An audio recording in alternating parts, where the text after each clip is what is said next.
अस्सलाम वालेकुम friends, welcome back to Top Smarties drama serial Habil और काबिल। आहिस्ता आहिस्ता सोबिया से बेजार होना शुरू हो गया हारिस। ये तो एक ना एक दिन होना ही था, मगर इतनी जल्दी। ये बात तो सोबिया ने भी महसूस की और हारिस को कह दिया कि अगर मुझसे बेजार ही होना था तो मेरी मंगनी कादिर से तुड़वाई ही क्यों। सोबिया की माँ ने बिल्कुल सही बात की कि हारिस जैसे लड़के किसी के भी नहीं होते। वो सिर्फ खुद को ही परफेक्ट समझते हैं और वो तुम्हें कभी भी वो मुकाम नहीं दे पाएगा जो कादिर देता।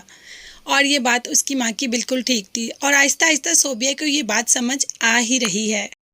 इसमें एक काम तो अच्छा हो गया इस ड्रामे में कि कादिर को होश आ गया और सब बहुत ज़्यादा खुश हैं। और कादिर जो हमेशा खुद को लूज़र लूज़र कहता था, हुरम ने इतनी मदद की कि अब कादिर ने खुद को लूज़र कहना भी छोड़ दिया। हुरम ने इस टाइम पर कादिर की बहुत सपोर्ट की क्योंकि वो हारिस की नेचर जानती है कि हारिस सिर्फ खुद पसंदी में रहता है और कादिर ऐसा इंसान नहीं।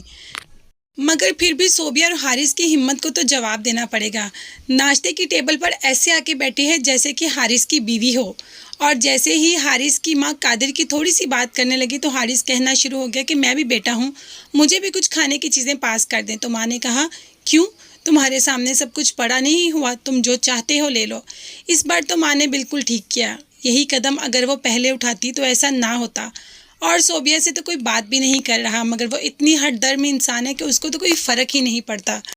कादिर का इंटरव्यू था और वो भी हुरम की फर्म में। और मज़े की बात और अच्छी बात ये हुई कि कादिर को वहाँ पर जॉब भी मिल गई। बहुत ही ज़्यादा खुशी में सबके लिए केक और मिठाई लेके आया।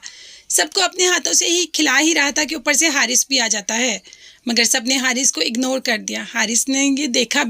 फिर बाप ने कहा कि कादिर की जॉब लग गई है, वो भी हुरम की फर्म में। और कादिर ने ये बात एक्सप्लेन की कि मुझे जॉब हुरम की वजह से नहीं मिली, मेरी एबिलिटी की वजह से मिली है। यहाँ फिर हारिस कुछ कहने ही लगा था, कादिर ने पहले ही कह दिया, अगर मिलनी होती तो तुम्हें ना मिल जाती, तुम्हारे में वो एबिलिटी नहीं थी ना जो तुम्हें वो जॉब नहीं मिली, और मेरे में वो एबिलिटी थी जो मुझे वो जॉब मिल गई। इस बात पे तो हारिस को कुछ ज़्यादा ही गुस्सा आ जाता है कि कादिर जो बिल्कुल बोलता भी नहीं था, अब तो उसकी ज़ुबान भी कैंची की तरह चलनी शुरू हो गई। जो बिहेव माँ और कादिर आज कर रहे हैं हारिस के साथ, अगर पहले दिन से किया होता तो हारिस ऐसा ना होता। हारिस को जब कुछ समझ नहीं आया तो कहा, ये कौन सी सेलिब्रेशन है, सेलिब्रेशन तो तब होगी जब मेरी और सोबिया की शादी होगी। मगर किसी ने उसकी बात सुनी ही नहीं और ना ही तवज्जो दी। सब अपनी खुशी में बहुत ज़्यादा मगन और खुश थे। और यही बात तो हारिस को पसंद नहीं आ रही थी कि उसको सब इग्नोर कर रहे हैं और इग्नोर होना उसको बिल्कुल भी पसंद नहीं। इसीलिए तो साहब सोबिया को भी बेवजह डांट दिया कि तुम क्या हर वक्त मेरे सर पर सवार रहती हो, अपने काम से काम रखा करो। सोबिया को थोड़ा एहसास तो होना शुरू हो गया कि हारिस जो है वो बहुत मतलबी इंसान है, मगर अब वो कुछ कर नहीं सकती। अब उसके पास इसके अलावा कोई चॉइस नहीं। सोबिया बहुत जल्दी पछताएगी कि ये उसने क्या कर दिया, इतना बड़ा फैसला इतनी जल्दी बिना सोचे समझे कर दिया। तो किस किस को सोबिया के पछतावे का इंतज़ार है, मुझे कमेंट्स में ज़रूर बताइएगा। इसके साथ साथ मेरे चैनल को ज़रूर सब्सक्राइब कीजिएगा। अपना बहुत ज़्यादा ख्याल रखिएगा और मुझे भी दुआ में याद रखिएगा।